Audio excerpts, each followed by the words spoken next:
What is going on, everyone? I'm Stefan, and welcome to Halftime, the best show in between the show. Black History Month is right around the corner, and I want to know, how are you celebrating this year? After all, there's plenty to celebrate. 3 years ago, Kamala Harris was elected Vice President of the United States. And although that was 3 years ago, think of the new generation we may soon see in the upcoming elections. Harris's win is a big deal for Black women and men alike. How's that for diversity? Speaking of significant moments in Black history, we can't go much further without talking about the man you've heard about every single year since middle school. Martin Luther King Jr. was a preacher, a civil rights leader, and an all-around pillar for the Black community. You may know him for his amazing speech, "I Have a Dream," or you may know him for the March on Washington, or the Montgomery bus boycott. You may even know him as a Nobel Peace Prize winner. But without faces like Martin Luther King Jr., the modern Black experience just wouldn't be the same. We have people like him, Malcolm X, Rosa Parks, and even the Black Panther Party to thank for some of the freedoms we have today. The Black Panther Party was a revolutionary organization that started in the late 60s. Originally, they formed to protect their fellow brothers and sisters from the dangers of police violence. But a few years later, they would radicalize and go on a mission to make the Black community prosper. And with things like free children's breakfast programs, clothing drives, and several clinics, classes, and community programs, they did just that. Nowadays, programs like these exist all over America, but it does make you wonder, doesn't it? Now, if you've ever had the pleasure of exploring Delaware State University's beautiful campus, you'd know we have a lot of buildings. But did you know that most of the buildings on this campus are named after different Black people in history? From our administration building to residence halls, even our student center, there is so much history to be found from just a quick walk around campus. Our newest residence hall is named after Harriet Tubman and Lydia Laws. Now, you may know Harriet Tubman, the no-mess leading woman on a mission to freedom, but have you heard of Lydia Laws? She was the first female instructor ever at the State College for Colored Students, which, if you didn't know, was the name of DSU before it became DSU. She also oversaw one of the past residence halls here. Not only that, but she was also educated at a school which to this day remains a popular HBCU. Going to a historically Black university has taught me a whole lot about history in general, but more specifically, DSU has taught me a lot about Black history and Blackness as a whole. From AAVE to the metaphorical cookout with an ever-changing guest list, there's so much more to being Black than meets the eye.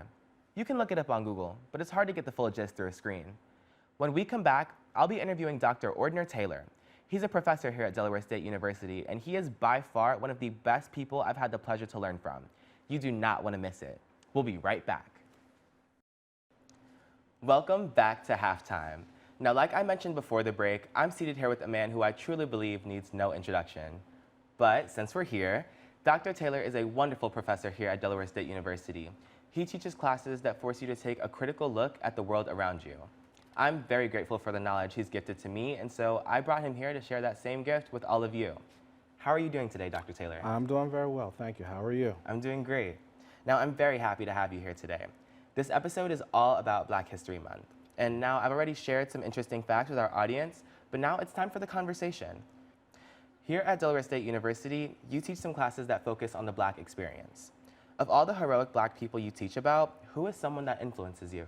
So I think without any question, when we look at the scope of folks who are influential, I always have to go to Du Bois, W.E.B. Du Bois, as one of the primary scholars who has contributed so much to the cultural experience.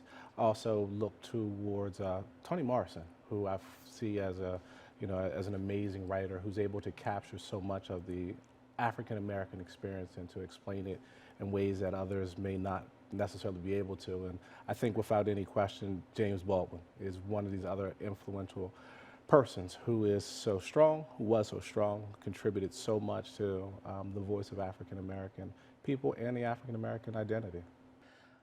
And with teaching this class, would you say it's taught you about your Blackness and lived experience? So I've had the opportunity to teach several courses that deal with the African American experience. African American literature, Black Male Matters. Right now we're doing a course called Race Trials and Triumphs.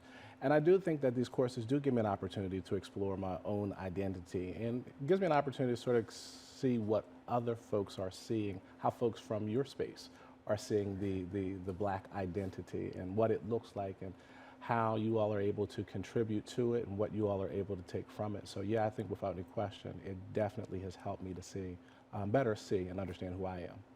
Do you think we've progressed too much as a society to still be able to enhance the Black experience? Well, It's true that there are certain things that aren't as obviously connected to race and culture as they once were in the 50s and 60s, but that doesn't mean that they're still not present. Right, It doesn't say that they still don't have a little bit of a foothold in what we do. So when we look at events like January 6th, recently, these are things that are connected to a little bit of this history from not so far ago, from not so long ago, from not so far back. Our society as a whole is growing. It is progressing. And because our society is progressing, there's always room for us to continue to grow and to do, as Barack said, when he takes the words from Jefferson, to work to being that more perfect union. Now we are just getting into everything, but before we continue this conversation, we're gonna go to commercial. So we'll be right back. Now we are back to halftime. We had just started this really good conversation, so let's keep everything rolling. What lessons from the past do you think that we should still hold close as a people? Well, I think what we used to do, what we can do better, what we can continue to do, is to hold on to each other. There's an adage that says if you want to go fast, go alone. If you want to go far, go together.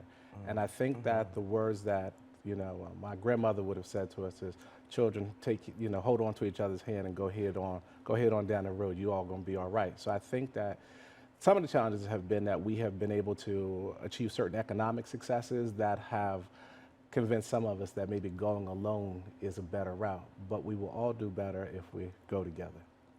I feel like I've heard a lot of talk recently about people using the word gatekeeping in the Black community just as a way that we should protect the things that we've created for ourselves. Like one thing that stuck out to me in history as a very, I guess, like significant thing that's been taken from us was Black Wall Street in Tulsa. I just think that is just, we built something so great just for us, and it was just stripped away from us. And I feel like if we were able to build something again and just hold each other's hand and keep it inside the community, just something just for us, I really do think, that adage that you said, that could be something that really takes us somewhere really great. Yeah. In your personal life, as an educated Black man, are there any lessons that you feel you've learned that others could benefit from? There were two lessons that I learned when I was down in undergrad. The first one was a lesson by Hannibal Carthage. We will either find a way or we will make a way, which is to simply say that you do not allow yourself to get distracted. You hold on, right? And you find one obstacle, you figure out a different path. But simply giving up, simply saying that we can't, that we won't, doesn't work. The other part of what I would say that I've learned is figuring out how to be comfortable in one's own skin. And that is a challenge sometimes, trying to figure out who we are. And if I go back to Du Bois, and he talks about the idea of double consciousness, the idea of somebody looking at you and wanting you but not wanting you, and you trying to navigate that space. I think that once we can figure out that this is who I am, this is where I belong, how I can exist within both communities, within the world of the academy and the world of back home, and the thing is, and to recognize the wisdom that comes from the schools and all those types of things, and also recognizing the wisdom that comes from those grandparents that maybe didn't get quite so much formal education. Once we get to that and we are comfortable being who we are, I think we're going to be okay. Conversations like these are especially important because history is made every day. And you know what they say, those who don't know history are destined to repeat it. Once again, I'm your host, Stefan, and this has been Halftime.